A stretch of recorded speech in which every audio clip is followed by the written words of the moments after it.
서울광역방송센터입니다. 여의도 초대석 더불어민주당 최고위원 고민정 의원과 함께 정치권 현안 이슈 얘기해보겠습니다. 의원님 어서 오십시오. 네, 반갑습니다. 여기 스튜디오 들어오기 전에 잠깐 뵈니까 감기기가 조금 있는 것 같던데. 날씨가 너무 춥다 보니까 네. 아무래도 계속 콧물도 훌쩍훌쩍 나고 그러네요. 다들 감기 조심하십시오. 감기 조심하시길 바라겠습니다. 네. 일단 통계 조작 논란 얘기부터 좀 해보겠습니다. 어제 민주당 최고위원 회의에서 감사원이 이번에는 문재인 정부가 주택 가격 관련 통계를 왜곡한 것처럼 언론 플레이를 하는 치졸한 행태를 보이고 있다 강하게 비판을 하셨는데 뭐 어떤 취지인가요? 일단 첫 번째로는 감사원 법에 의해서도 감사에 대한 내용들이 바깥에 알려져서는 안 됩니다. 네. 그럼에도 불구하고 현재 감사원은 스스로 범법 행위도 거리낌 없이 누군가는 하고 있는 거거든요. 그러지 않고서는 언론에 이렇게 계속해서 연속적으로 무언가 내용이 나올 수가 없고 네. 그래서 지금 감사원이 제가 보기에는 이제 정치 보복을 하고 있는 것으로 보여지는데 주택 가격 통계 이거 복기를 해보면은 2020년인 것 같은데 당시 김현미 국토교통부 장관이 문재인 정부 들어서 뭐 집값 한 11% 올랐다라고 발표를 했는데 경실련에서는 뭐 무슨 소리냐 그때 34%인가요? 아파트 경우는 50% 넘게 올랐다 이렇게 발표를 했는데 이게 왜 이렇게 차이가 나는 건가요, 그러면? 그러니까 어떤 통계를 쓰느냐에 따라서 달라지는 것인데 지금 현재 그 이야기되는 것들은 네. 통계를 조작했다는 거잖아요. 그게 성립하려면 통계의 숫자를 누군가 만졌다든지 이게 있어야 조작이라는 단어를 써도 되는 것입니다. 네. 그러나 당시에 김현미 장관이 썼던 그런 숫자들은 한국감정원의 전국 주택가격 동향조사, 즉 통계청으로부터 공식으로 승인받은 국가 그 승인 통계입니다.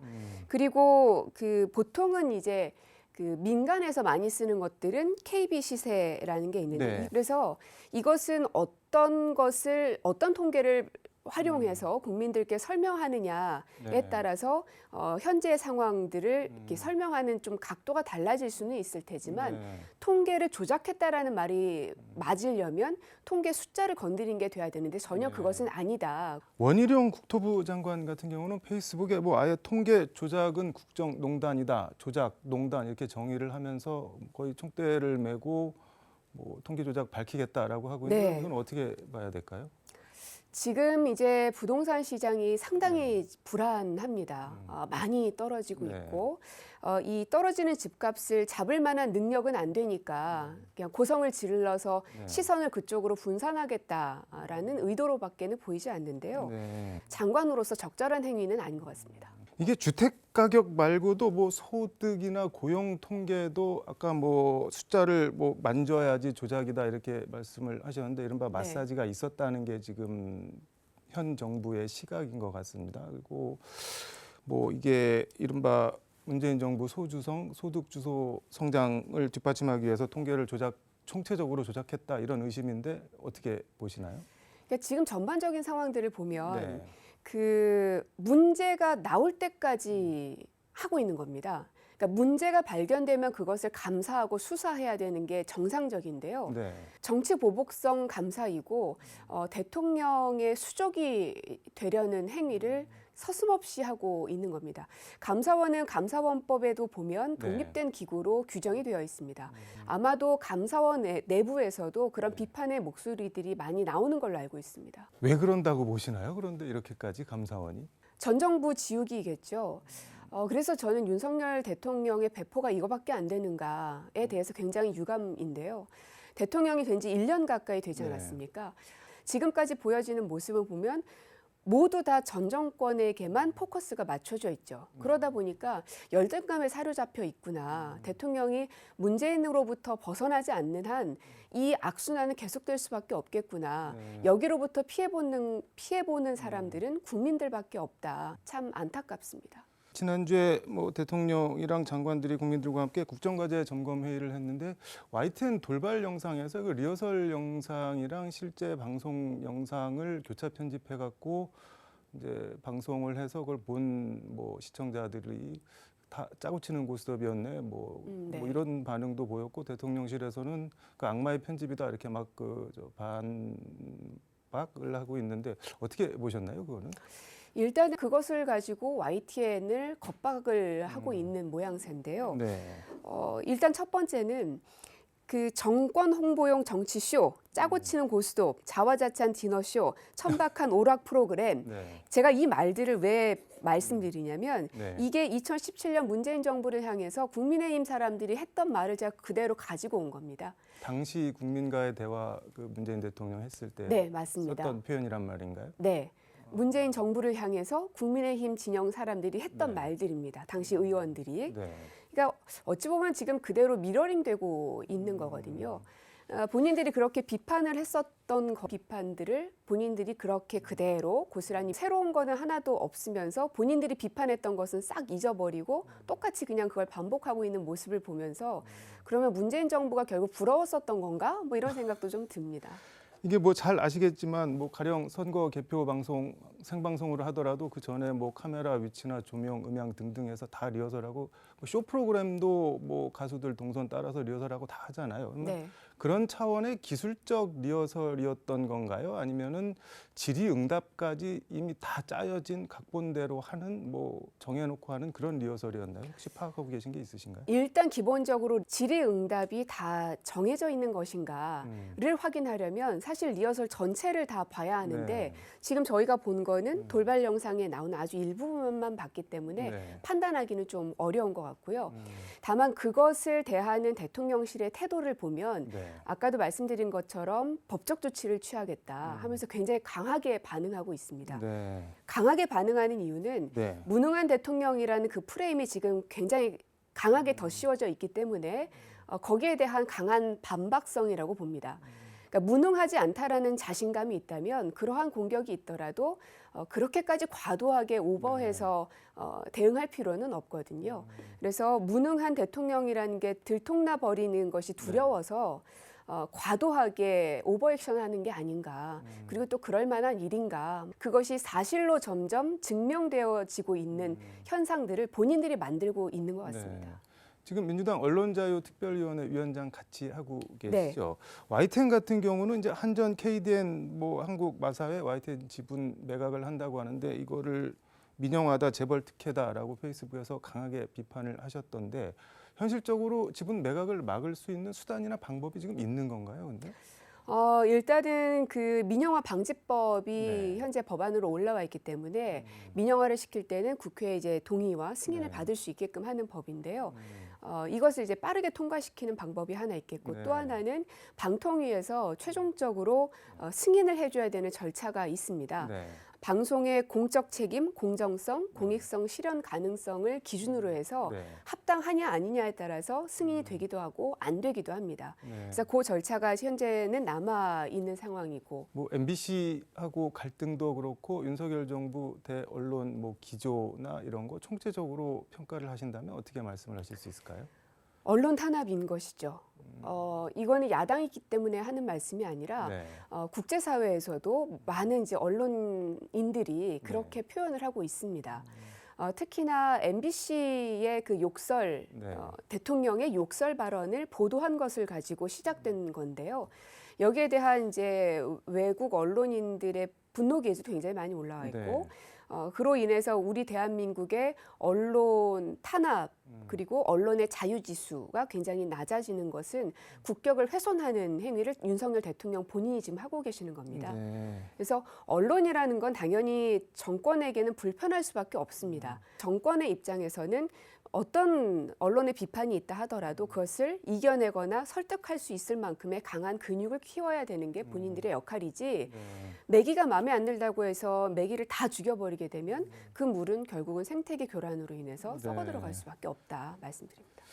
2022년도 이제 열흘 남짓 남았는데 네. 윤석열 정부 8개월 뭐 총괄적으로 평가를 하신다면은 뭐라고 말씀을 하실 수 있을까요? 전 정부에 대한 열등감에서 벗어나지 못했던 정부다.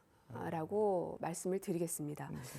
정책에 대한 것도 그렇고요. 또 네. 야당 대표를 공격하는 이런 모습들도 보면 여전히 그 열등감 프레임 안에서 벗어나지를 못하는 거고요. 이미 이긴 정부고 대통령으로 당선이 된 분이심에도 불구하고 계속해서 전 정권에 대한 비교를 통해 본인을 높이고자 하는 모습은 오히려 전 정부를 더 키워주고 있는 모습이고 본인 스스로의 자신 없음을 자꾸 증명하는 모습밖에는 보여지지가 않습니다. 얼마 전에 그 대통령의 존재가 사회적 위협이 되고 있다 뭐 이 말씀을 하셨다가 네. 국민의힘에서 엄청나게 비난을 많이 받으셨잖아요. 뭐 이렇게 말씀드리긴 그렇지만 고민 좀 하고 얘기해라 등등 해갖고 제가 또 보니까는 뭐 천박하다는 표현까지 나오고 그랬는데 이걸 뭐 입장이라고 해야 되나 그 발언 자체에는 지금 변함이 없으신 건가요? 어떤 취지로 말씀을 하신 건가요? 국민의힘에서 그렇게 정말 융단 폭격이라는 말이 걸맞을 정도의 네. 말씀들을 하시던데 그랬던 이유는 아픈 곳을 찔렸기 때문이라고 생각합니다. 아픈 곳을 찔렸다. 네, 제가 그 당시 위협이란 단어를 썼던 이유는 윤석열 대통령이 썼던 단어를 그대로 돌려드린 겁니다. 당시 윤석열 대통령은 노동자들을 향해서 북핵 위협의 네. 표현을 쓰셨습니다. 어떻게 대통령이 국민에게 위협이라는 단어를 쓸 수 있을까 저는 굉장히 충격이었거든요. 네. 그래서 그대로 대통령께 위협이라는 단어를 돌려드렸던 건데 그 말을 했던 사람의 입은 그토록 틀어막으려고 한다는 것이 네. 대통령에게는 절대로 해서는 안 되는 말이고 대통령은 국민들에게 함부로 해도 되는 말인가. 저는 그러한 현상들이 굉장히 유감스러웠고 네. 또 한편으로는 말씀드린 것처럼 아픈 곳을 찔렸구나. 어찌 보면 적확한 표현을 했기 때문에 더더욱 발끈할 수밖에 없었구나. 그렇다면 국민의 위협적 존재가 되지 않기 위해서는 국민의 아픈 곳을 어루만져주는 그런 대통령이 되셔야 되는 겁니다. 네. 이태원 참사 유가족들의 눈물을 진심으로 어루만져 줄 수 있어야 되고요. 지금 현재 어려워진 부동산 시장에 대해서 네. 금리 인상, 집값 하락, 그리고 이제 이 깡통 전세 등에 대해서 대책을 마련하셔야 됩니다. 네. 그리고 이 예산안에 대해서도 야당을 윽박지를 것이 아니라 어떻게 하면 협상을 해서 통과시킬 것인지에 대해서 고민하셔야 되고요. 그러한 모두를 품을 수 있는 폭넓은 대통령의 모습을 좀 제발 좀 보여주십사 부탁드리고 싶습니다. 그래도 뭐 연말이고 좋은 말 덕담을 하신다면 윤석열 정부 뭐 이거는 잘한 것 같다 뭐 하나 꼽아주신다면 어떤 게 있을까요? 사실 저는 네. 이제 계속해서 언론 쪽에 있었기 때문에 도어 스태핑 말씀을 꼭 드리고 싶었습니다. 문재인 대통령 때 하지 못했던 네. 부분이고 참 그게 아쉽기도 했었고 다시 우리가 정권을 잡는다면 네. 그거는 좀 했으면 좋겠다. 그래서 윤석열 대통령 하는 모습을 보면서 네. 삐그덕대긴 하지만 그래도 굉장히 큰 평가를 받을 텐데 하는 눈빛으로 보고 있었습니다. 네. 그래서 지금은 도어 스태핑을 완전히 안 하겠다는 게 아니라 잠정 중단한 걸로 저는 알고 있어서요. 향후에라도 그거는 다시 그 좀 재개를 해주셨으면 하는 부탁을 좀 드리고 싶네요. 다시 하실까요? 뭐 어떤 모멘텀 같은 게 저는 있어요? 하실 거라고 봅니다. 왜냐하면 윤석열 대통령이 내걸었던 굉장히 상징적인 하나의 그 정책 네. 같은 거거든요. 그래서 언젠가는 할 텐데 그 계기를 지금 찾고 있는 것 같은데요. 그 계기를 찾으려면 사실은 이제 김은혜 홍보수석이라든지 네. 혹은 이재명 부대변인, 지금 현재 대변인도 없는 시스템. 왜 없는 건가요? 이렇게 오랫동안? 그것도 참 기형적인 겁니다. 대변인이 그것도 대통령실의 대변인이 이렇게 없었던 적은 없거든요. 네. 그럼 부대변인을 빨리 대변인으로 승진을 시키든지 아니면 누군가 새로운 사람을 영입하든지 해야 되는데 어쨌든 이것도 굉장히 기형적인 현상인데 이분들께서 대통령을 어떻게든 설득을 시켜서 네. 계기를 만드는 거는 당연히 그 공보실에서 만들어야 되는 거겠죠. 그래서 1월 1일 신년부터는 좀 도어 스태핑을 다시금 재개하든지 네. 혹은 신년 기자회견을 아마도 하지 않을까 싶은데요. 네. 그 계기를 통해서 다시금 여는 방향으로 좀 모색하셔야 되지 네. 싶습니다. 좋은 말씀 해주셨는데 뭐 여러 가지 문제가 있었지만 이건 정말 문제다 싶은 것도 하나 마지막 뭐 정리 말씀해 주시죠. 뭐니 해도 저는 언론 탄압인 것 같습니다. 제가 초창기부터 줄곧 했던 이야기는 윤석열 정부가 잘 됐으면 좋겠다입니다. 이거는 비아냥도 아니고 비꼬는 것도 절대 아닙니다. 윤석열 정부가 잘해야 저희 민주당도 저희 내부에서 어떤 정책에 대한 토론도 하고 네. 때로는 노선 경쟁도 하고 그래서 새로운 건강한 민주당의 비전을 또 만들 수 있거든요. 네. 근데 이제 그럴 겨를을 지금 정부가 주고 있지를 못하는 겁니다. 음. 그래서 나라를 특히 외교안보적으로 또 네. 경제적으로 어느 정도는 잘 이끌어 주셔야 저희 민주당도 내부에서 뭔가를 좀 결정할 수 있는 좀 여지가 있다. 그런 의미에서라도 대통령이 좀 국정을 정상적으로 운영해 주십사 좀 간곡하게 부탁을 드리고 싶습니다. 말씀하시는 거 들어보니까 어느 정도도 안 되고 정상적이지도 않다고 보고 계신 거네요. 그러면 현재. 현재로선 그렇습니다. 그렇기 때문에 위협적 수준까지 와 있다라고 이제 말씀을 드렸던 거고요. 네. 얼마 전에 이제 국정 과제들을 국민과의 보고 대회를 네. 통해서 밝히신 만큼 각 부처별로 윤석열 표의 이 국정 방향이라는 게 무엇인지를 좀 가감없이 보여주셨으면 좋겠습니다. 알겠습니다. 오늘 말씀 여기까지 듣도록 하겠습니다. 네. 고맙습니다. 고맙습니다. 네, 지금까지 서울광역방송센터에서 더불어민주당 고민정 의원과 함께 전해드렸습니다.